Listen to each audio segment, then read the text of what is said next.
भाजपा के जिस हिसाब से पूरे विश्व भर में, सिर्फ इंडिया में ही नहीं पूरे विश्व भर में जिस तरह से उन्होंने अपनी पोजीशन को हासिल किया है और जिस तरह से अपने इमेज बनाई है, मैं भारत की यूथ हूं और मुझे लगता है कि मैं बीजेपी को वोट दूंगी। और मेरे ख्याल से बहुत सारे यूथ है जो सिर्फ बीजेपी को सपोर्ट कर रहा है आज के टाइम पे, क्योंकि बीजेपी ने जिस तरह से हमारी पोजीशन, इंडिया की पोजीशन ग्लोबली, एक ग्लोबल स्तर पे जिस तरह से अच्छे से रिप्रेजेंट किया है, वो इंडिया के पास मिसिंग था from a very long time. Mahagathbandhan कह रहा है कि सत्ता से उखाड़ कर फेंक देंगे इस बार भाजपा को।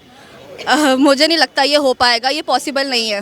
कितने भी अगर वो गठबंधन बना ले, बीजेपी सरकार को आप नहीं हटा सकते। 9 साल बेहाल है बेमिसाल। मुझे लगता है कि जो 9 साल थे वो बहुत अच्छे हुए, जितना हमारा डेवलपमेंट हुआ है। ओवरऑल बात यही है कि हमारा डेवलपमेंट बहुत ज़्यादा हुआ है, जो ग्लोबली हमको जो इस इमेज पे पहुंचाया गया है, ये एक बहुत बड़ी बात थी। कांग्रेस सरकार पिछले 50 सालों से रूल कर रही थी और कभी भारत का नाम दुनिया में कभी नहीं आया। पहली बार मोदी सरकार के आने के बाद 9 सालों में, चाहे चाइना हो, चाहे जापान हो, चाहे अमेरिका हो, चाहे रशिया हो, हर जगह के जो मिनिस्टर्स हैं, जो प्रेसिडेंट्स हैं, वो इंडिया को इन्वाइट करते हैं कि हम उनके साथ मीटिंग करें। हमारा जो रेपुटेशन है, हमारा जो पोजीशन है, बहुत बढ़ गया है। और जैसे मोदी सरकार कहते हैं कि make in India, made in India, भारतीय होने पे गर्व करो। पहली बार हम भारतीय होने पे गर्व कर रहे हैं। हम अपने यहाँ के कपड़े पहन रहे हैं, अपने यहाँ के जो खाने हैं, जो हमारी संस्कृति है, हमारा हेरिटेज है, जो हमारा कल्चर है, सब कुछ बहुत अच्छे से आगे बढ़ रहा है। मैं तो चाहती हूँ मोदी जी रहे। साल हो चुके हैं भाजपा के, अब चुनाव आने वाले हैं 2024 में। राहुल गांधी ने अमेरिका में दावा किया है कि कांग्रेस सत्ता में वापसी आएगी और महागठबंधन का सहारा लेकर आएगी। ऐसा हो पाएगा या मुश्किल है?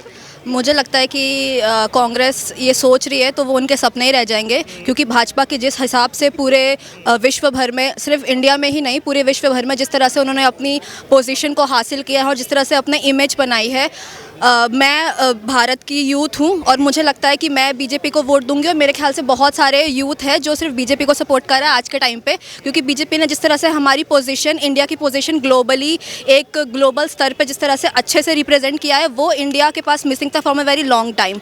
और यही हम चाह रहे हैं कि हमारी वैल्यू हो। कांग्रेस के टाइम पे इंडिया को कोई पूछता नहीं था, कोई जानता नहीं था, पर आज के टाइम पे आप देखिए कि हमारा खाना, हमारे कपड़े, हमारा इवन बॉलीवुड मूवी, सब कुछ ग्लोबल जा रहा है। तो हम ये चाहते हैं एज ए स्टूडेंट कि हम ग्लोबली हमारे इंडिया को हम रिप्रेजेंट करें, जो कि एक बहुत अच्छी बात है। तो मुझे डेफिनेटली लगता है कि बीजेपी की नेक्स्ट सरकार भी आएगी। आपने कहा कि यूथ है, यूथ को बीजेपी का साथ देना चाहिए। यूथ के लिए लगातार विपक्ष मुद्दा उठाता है कि देश का जो युवा है दर दर की ठोकरें खा रहा है, कहीं पर रोजगार नहीं मिल पा रहा युवाओं को। ये तो फिर हर गवर्नमेंट में था। जब कांग्रेस की सरकार थी तब भी अनएम्प्लॉयमेंट का इशू था और ये अनएम्प्लॉयमेंट का इशू तो रहता ही है। अभी कोरोना वायरस के चक्कर में बहुत सारे जॉब्स चली गई, अपॉर्चुनिटीज़ चली गई, फिर भी मुझे लगता है कि मोदी गवर्नमेंट ने काफ़ी अच्छे से जो एम्प्लॉयमेंट प्रोवाइड करने की कोशिश की है। जिस तरह से वो बहुत सारे रोज़गार के नए नए स्कीम्स निकालते रहते हैं, ये कांग्रेस गवर्नमेंट पे मिसिंग थी। वो लोग इतने एक्शंस नहीं लेते थे, नए नए स्कीम्स नहीं लाते थे कि बच्चों को रोज़गार मिला या नए नए अपॉर्चुनिटीज़ नहीं देखते थे। मुझे लगता है कि कोरोना के हालत में भी जिस तरह से मोदी गवर्नमेंट ने इंडिया को एज अ कंट्री रिप्रेजेंट किया है और संभाली है अपनी इमेज, क्योंकि बहुत सारे बाकी देश हैं जो बिखर के टूट गए हैं। हम इंडिया उस पोजीशन पे नहीं पहुँचे, हमारी सिचुएशन काफ़ी अच्छी थी। तो मुझे लगता है कि ये तो हर सरकार में होता ही है। और महागठबंधन कह रहा है कि सत्ता से उखाड़ कर फेंक देंगे इस बार भाजपा को। मुझे नहीं लगता ये हो पाएगा, ये पॉसिबल नहीं है। कितने भी अगर वो गठबंधन बना ले, बीजेपी सरकार को आप नहीं हटा सकते। महागठबंधन को किस पायदान पर देखते हैं आप, जब वो कहते हैं कि भाजपा को सत्ता से उखाड़ कर फेंक देंगे सत्ता? पहली चीज़, उनको गठबंधन इसलिए करनी पड़ रही है क्योंकि उनमें कुछ दम नहीं है। उनका ना कोई बेस है। आपने नीतीश को देखा है बिहार में, जो उनका 2 बार पुल बनाया, देश की जनता का पैसा बर्बाद किया, उसके बाद भी वो ब्रिज गिर गया है। तो आप खुद ही अनुमान लगा सकते हैं कि मतलब सारे दिग्गज नेता हैं, नीतीश कुमार, ममता बनर्जी, उद्धव ठाकरे, अरविंद केजरीवाल, राहुल गांधी, मिलकर भी नहीं हरा पाएंगे क्या भाजपा? वो तो मुझे दिग्गज लगते नहीं है, सिर्फ गद्दार लगते हैं। और जहाँ तक लगते हैं वो सत्ता में आने के बाद मुझे नहीं लगता कोई देश के लिए कभी काम किया है। उन्होंने अपने फ़ायदे के लिए ही काम किया है।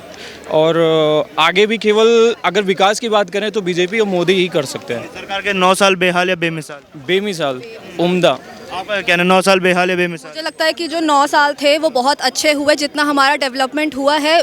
ओवरऑल बात यही है कि हमारा डेवलपमेंट बहुत ज़्यादा हुआ है, जो ग्लोबली हमको जो इस इमेज पे पहुंचाया गया है, ये एक बहुत बड़ी बात थी। कांग्रेस सरकार पिछले 50 सालों से रूल कर रही थी और कभी भारत का नाम दुनिया में कभी नहीं आया। पहली बार मोदी सरकार के आने के बाद 9 सालों में, चाहे चाइना हो, चाहे जापान हो, चाहे अमेरिका हो, चाहे रशिया हो, हर जगह के जो मिनिस्टर्स हैं, जो प्रेसिडेंट्स हैं, वो इंडिया को इन्वाइट करते हैं कि हम उनके साथ मीटिंग करें। हमारा जो रेपुटेशन है, हमारा जो पोजीशन है, बहुत बढ़ गया है। और जैसे मोदी सरकार कहते हैं कि make in India, made in India, भारतीय होने पे गर्व करो, पहली बार हम भारतीय होने पे गर्व कर रहे हैं, हम अपने यहाँ के कपड़े पहन रहे हैं, अपने यहाँ के जो खाने हैं, जो हमारी संस्कृति है, हमारा हेरिटेज है, जो हमारा कल्चर है, सब कुछ बहुत अच्छे से आगे बढ़ रहा है। तो ये एक बहुत अच्छी बात है। एक और आप कह रहे हैं कि विकास हो रहा है, दूसरी ओर विपक्ष लगातार एक बात बोलता है, उनका एक शब्द बन चुका है कि देश 20 साल पीछे चला गया। क्या लग रहा है, देश 20 साल पीछे चला गया या तरक्की हुई है पिछले 9 सालों में? मुझे लगता है कि शायद वो इंटरनेट पे नहीं है, या विपक्ष शायद से टीवी नहीं देख रहे, या उनके घर में अभी भी पीछे चला गया। वो पीछे चले गए हैं, वो देखना ही नहीं चाहते। कुछ होते हैं ना कि हम वही चीज़ देखना चाहते हैं जो हम देखना चाहते हैं, तो वो देखना ही नहीं चाहते कि क्या ग्रोथ हुआ है, क्या डेवलपमेंट हुआ है। वो अभी भी उन पुराने मुद्दों को कि एम्प्लॉयमेंट नहीं है, ये नहीं है, वो नहीं है, उन्हीं मुद्दों को लेकर बात कर रहे हैं। जो नए चीज़ें डेवलपमेंट हुई है उनके बारे में कोई बात नहीं कर रहा है। कहते हैं ये तो एक नया राहुल गांधी आ चुका है, पुराना राहुल गांधी तो मैंने मार दिया था। हाँ वो तो है, बट जंगल से भेड़िया ना शेर की खाल पहन के आया था, तो शेर नहीं बन सकता। और राहुल गांधी तो टी शर्ट पहन के दिखा रहे हैं, अंदर उन्होंने इनर पहना हुआ था, सबने देखा है। तो खाल पहनने से ना कोई शेर नहीं बन जाता। और ये देश की युवा है, वो उनको पता है कि मतलब देश में क्या हो रहा है और देश को कौन विकास के रास्ते पे लेके जा रहा है। तो चाहे राहुल गांधी हो, चाहे कितनी रूप बदल के आए, रावण भी तो कई रूप बदल के आता था, तो इससे ना राम जी हिले नहीं थे। राहुल गांधी को प्रधानमंत्री का चेहरा देखती है आप? उन्होंने बोला है कि कांग्रेस सत्ता में वापसी आएगी महागठबंधन का सहारा लेकर। नहीं क्या कारण है, क्यों पसंद नहीं है आपको? युवा नेता है वो तो कांग्रेस के। नहीं, मतलब उनकी जो रणनीतियाँ हैं वो हम लोग को पसंद नहीं है। रणनीति है वो बिल्कुल भी। क्या नाम है आपका? मेरा नाम पारस यादव है। जो उनकी फ्यूचर रणनीति है वो बिल्कुल भी अच्छी नहीं है। और जैसा कि आप अगर देख रहे हो कि आजकल जैसे बीजेपी इतने ज़्यादा डेवलपमेंट कर रही है, तो उस चक्कर के अंदर हम क्यों हम यूथ है, कॉलेज में पढ़ रहे हैं, कल को रोजगार के लिए निकलेंगे। राहुल गांधी ये कह रहे हैं कि अगर कांग्रेस सत्ता में आती है तो रोजगार की बारिश हो जाएगी युवाओं के लिए। नहीं, ये मुमकिन नहीं है। अभी क्या लग रहा है, अभी अपने सीनियर से मिलते हैं, रोजगार मिल पा रहा है उन्हें? बिल्कुल मिल पा रहा है। प्लेसमेंट्स हमारे यहाँ हो रही है। ये तो आप कर सकते हो। हमारा कॉलेज प्लेसमेंट्स दे रहे हैं। कैपेबिलिटी है तो कर सकते हैं। हाँ। विपक्ष कह रहे हैं कि युवाओं का जीना मुश्किल हो गया, किसी को रोजगार नहीं मिल पा रहा, युवा जो है दर दर की ठोकरें खा रहे हैं। ऐसा कुछ नहीं है, मतलब ये तो सब बच्चों की क्रेडिबिलिटी पे डिपेंड करता है। रोजगार तब भी था और रोजगार अब भी है। देश का प्रधानमंत्री किसे देखते हैं आप 2024 में? मैं तो चाहती हूँ मोदी जी रहे। क्या नाम है आपका? खुशी गुप्ता, मैरी कॉलेज से। क्या कारण है जो मोदी जी को देखना चाहते हैं? काम अच्छे लगे आपको? हाँ, मुझे उनके काम बहुत अच्छे लगे, क्योंकि मैंने यूपी में भी डेवलपमेंट्स बहुत देखे हैं। ठीक है, तो आई वांट कि दिल्ली में भी डेवलपमेंट्स हो, मोर डेवलपमेंट्स हो। ठीक है, और रही बात जो आप रोज़गार की कह रहे हैं, हर कोई जॉब के पीछे भागता है, तो अगर हम सबको ये भी सोचना चाहिए कि हमें जॉब हमें देनी चाहिए लोगों को, ना कि हमें जॉब के पीछे उतना भागना चाहिए। ठीक है, सरकार के 9 साल पूरे हो गए, 10 में से कितने नंबर देंगे? मैं 10 में से उन्हें 8 नंबर दूँ। 2 की कमी रह रही है अभी। हाँ जी, क्योंकि सरकार के 9 साल बेहाल या बेमिसाल? बेमिसाल। बेमिसाल। क्या कारण है, आपको क्या काम अच्छे लगे?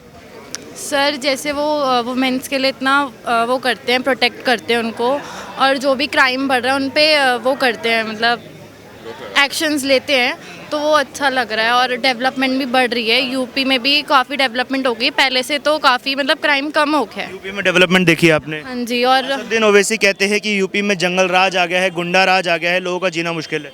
नहीं सर, ऐसा तो कुछ नहीं लगता। योगी जी कैसा काम कर रहे हैं? बहुत अच्छा काम कर रहे हैं। हम तो चाहते हैं कि दिल्ली में भी बीजेपी की सरकार आए, ताकि दिल्ली भी डेवलप हो। दिल्ली का तो मालिक हैं अरविंद केजरीवाल, कहते हैं लंदन पेरिस बना दिया।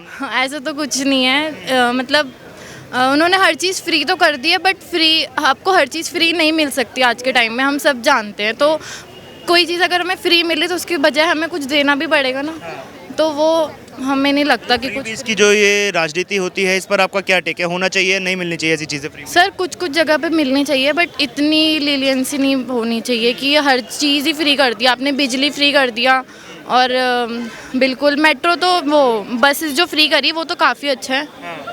मिडिल क्लास वालों को तो कुछ नहीं मिल रहा ना। अमीर लोग ठीक हैं, खुश हैं, और जो बिलो पॉवर्टी लाइन है वो भी खुश है। मिडिल क्लास वालों की तो 9 साल को देखते हुए क्या लग रहा है, हैट्रिक हो पाएगी? हाँ, हो पाएगी।